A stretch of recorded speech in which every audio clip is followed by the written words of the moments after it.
السلام علیکم معزز سامعین و ناظرین، ہسٹری آف کنگڈم میں خوش آمدید۔ معزز سامعین و ناظرین، آئیے سنتے ہیں اور دیکھتے ہیں آخری خلیش قسط نمبر 8۔ 7 دیر سے روانگی کے بعد ان کی راہ میں دریائے سکا ماندر آ گیا۔ اس دریا کی گزرگاہ 300 فٹ چوڑی تھی، لیکن گرم موسم کے باعث اب یہ نالا زیادہ سے زیادہ 3 فٹ گہرا رہ گیا تھا۔ زرکسیز کی ان گنت فوج اور جانوروں کی پیاس بجھاتے دریا کا پانی ختم ہوتے ذرا بھی دیر نہ لگی۔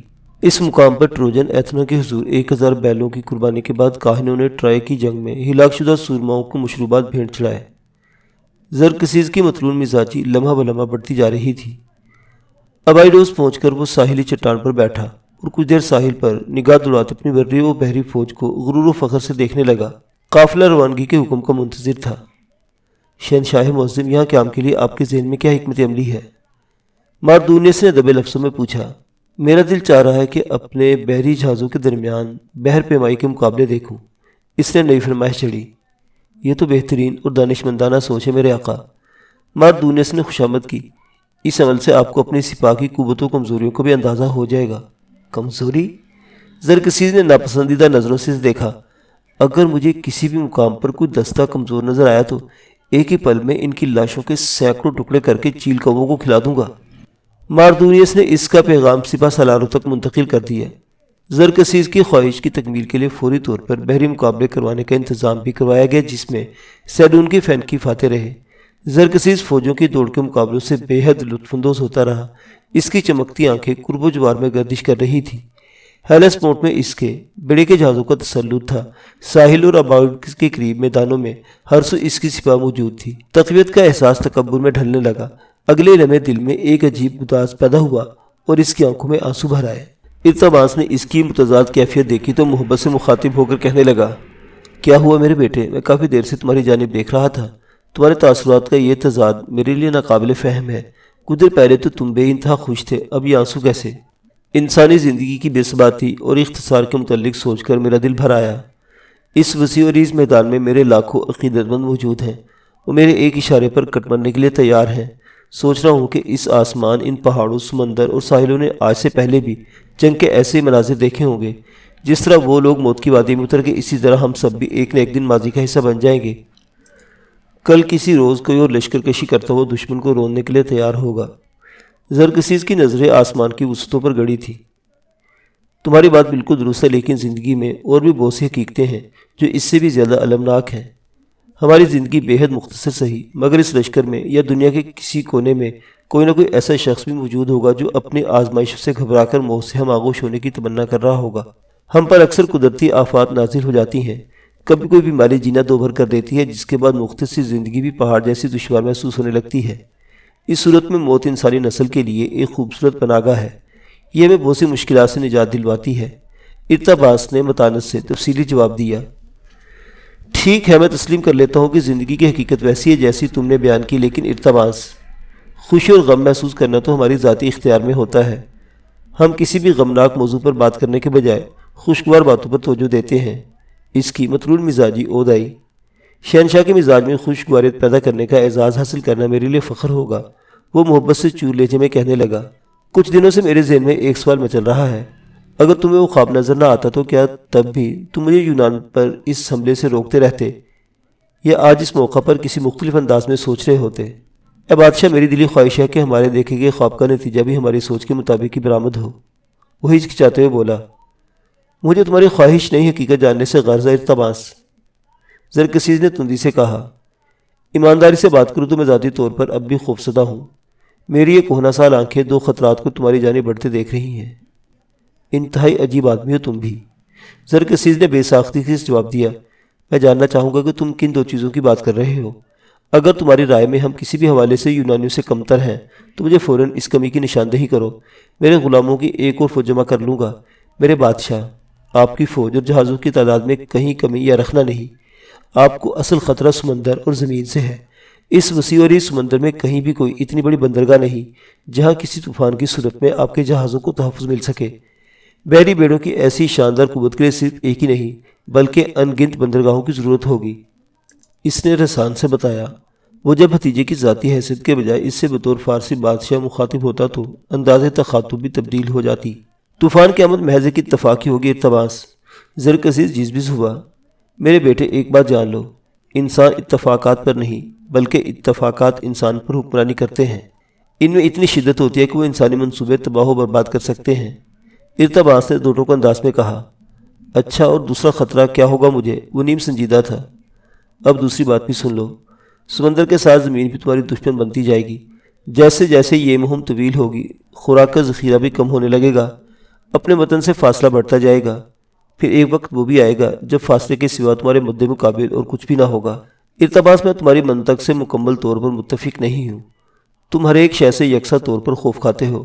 تمہارے لیے بہتر یہ ہے کہ امکانات سے خوفزدہ رہنے کے بجائے اپنا دل مضبوط رکھو اور اپنی تقدیر میں لکھی جانے والی مصیبتیں سہنا سیکھو۔ کامیابی ہمیشہ انہی کی قدم چومتی ہے جو بہادری کے ساتھ خطرات سے کھیلنے کا حوصلہ رکھتے ہیں۔ ہر بات کو جانچنا تولنا اور کسی بھی کوشش میں سستی کرنا ناکامی کی وادی میں دھکیل دیتا ہے۔ آج فارس کی طاقت ایک نئی بلندی پر پہنچ چکی ہے۔ اگر میرے پیشرو تمہارے ہم خیال ہوتے یا انہوں نے تم جیسوں کے مشوروں پر کان دھرے ہوتے تو فارس کبھی ایسی عظمت حاصل نہ کر پاتا۔ عظیم سلطنتیں عظیم خطرات مول لے کر ہی حاصل ہوا کرتی ہیں۔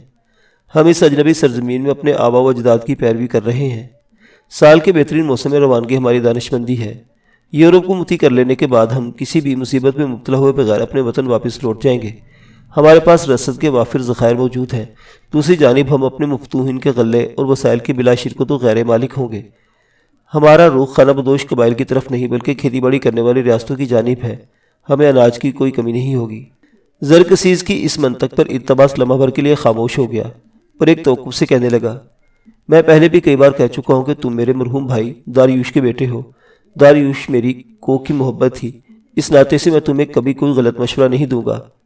کیا ان دو خطرات کے علاوہ بھی تمہارے ذہن میں کوئی خدشہ بھوت بن کر ستا رہا ہے؟ زرکسیس اب بھی نیم سنجیدہ تھا۔ ہاں بالکل، تم نے اپنے دستوں میں ایونیائی نسل کے افراد کو بھی شامل کر رکھا ہے۔ ایونیاؤں کی نسل کو جبری فتح کے بعد فارسیوں کا باج گزار بنایا گیا تھا۔ انہیں اپنے ہی سرزمین کی طرف جنگ کرنے کے لیے نہ لے جانا ہی بہتر ہے۔ ایونیائی ایسی حماقت نہیں کریں گے۔ وہ مصر تھا، کیوں نہیں کر سکتے؟ ارتباس نے جوابی سوال اٹھایا۔